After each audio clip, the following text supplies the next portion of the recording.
Halo, balik lagi nih. Kali ini kita masih tetap ngomongin inventory, tapi yang sebab selanjutnya adalah inventory consumption rate. Mungkin kalian bingung, nggak pernah dengar consumption rate. Oh, konsumsi rate. Emang ada rasionya. Apa sih maksudnya? Oke, kita akan bahas di sini. Consumption rate adalah kira-kira berapa banyak sih barang atau servis yang kalian gunakan dalam suatu waktu yang bisa diukur. Maksudnya gimana, Bu? Bingung, Bu? Gampangnya gini, misal nih kalian beli aqua atau air mineral dalam 1 minggu itu berapa banyak? Katakanlah pakai galon aja deh, galon. 1 minggu itu berapa banyak? Oke, kita minum dua kali, 2 galon belinya. Nah, itu bisa diukur kan? 1 minggu butuh 2 galon, 1 bulan berarti butuh 8. Tuh, itulah yang namanya consumption rate. Jadi, penggunaan suatu barang atau mengkonsumsi suatu barang atau servis yang bisa diukur dalam satu waktu tertentu. Nah, di sini kita akan melihat dari segi inventory consumption rate-nya itu seperti apa. Konsumsi rate untuk inventory itu apa? Nah, di sini kita ambil contoh gini, kalian mau biasanya punya sampo di rumah, pasti kan punya sampo.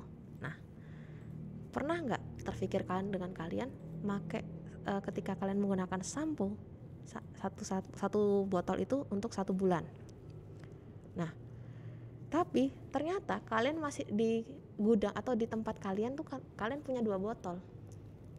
Biasanya ketika dalam otak kalian punya 2 botol, pakai botol pertama ini istilahnya seenaknya aja, sapenake dhewe.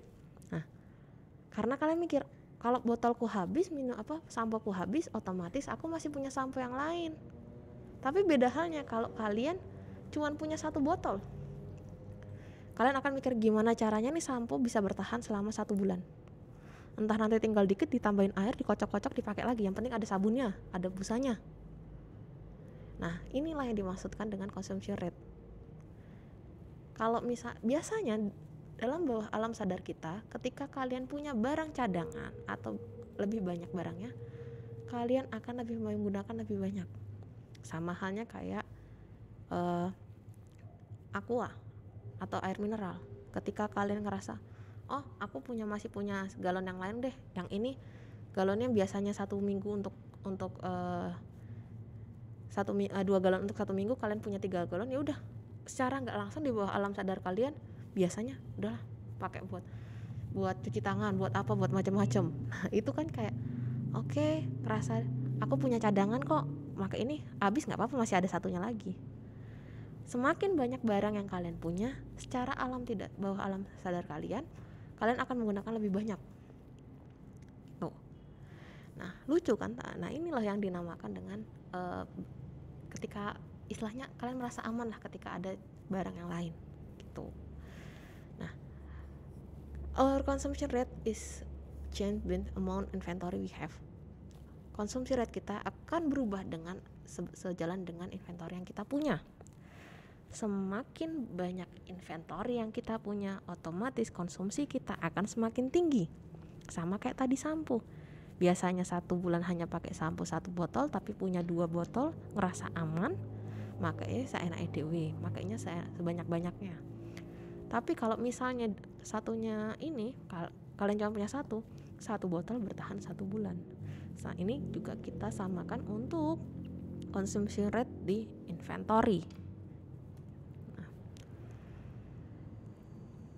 Nah, ketika semakin banyak barang yang ada di inventory, otomatis kalian akan makin seenaknya saja. Nah, makanya ketika punya inventory atau kita memutuskan berapa banyak barang yang ada di persediaan, itu harus benar-benar dengan decision yang benar atau keputusan yang benar. Karena yaitu bahwa alam sadar mengatakan bahwa semakin banyak barang yang kita punya merasa lebih aman, ya udah makanya seenaknya sendiri. Tetapi itu tidak akan bisa kalau kita terapkan di perusahaan. Nggak hanya perusahaan sih, di keluarga pun kalau misalnya kalian kayak gitu nggak bisa juga. Jadi kalian harus membuat bagaimana Manajemen inventory itu bagus. Caranya membuat keputusan inventory yang baik. Semakin kalian membuat keputusan dengan bagus, otomatis inventory manajemen yang baik akan tercipta. Karena kan kalian akan lihat kebutuhannya berapa, costnya berapa. Nggak cuman ya udah deh beli 50 aja, ya udah beli ini, beli yang banyak aja, yang penting dapat diskon. Tidak seperti itu, tidak bisa seperti itu di di inventory. Makanya kita harus tahu konsumsi rate kita berapa nih, biar kita tahu berapa yang harus kita beli satu kali beli, atau berapa yang harus kita simpan di gudang. Itulah yang namanya consumption rate. Jadi ketika kalian beli barang banyak, otomatis supplier akan kasih diskon. Semakin banyak barang yang kalian beli, otomatis diskon yang didapatkan akan semakin besar.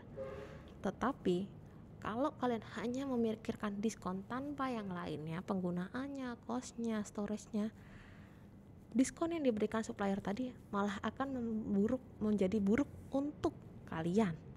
Makanya manajemen inventory akan membuat sebuah deal atau sebuah negosiasi terhadap diskon yang diberikan oleh supplier itu menjadi sangat efektif. Oke, untuk sebab kali ini saya cukupkan sekian. Terima kasih.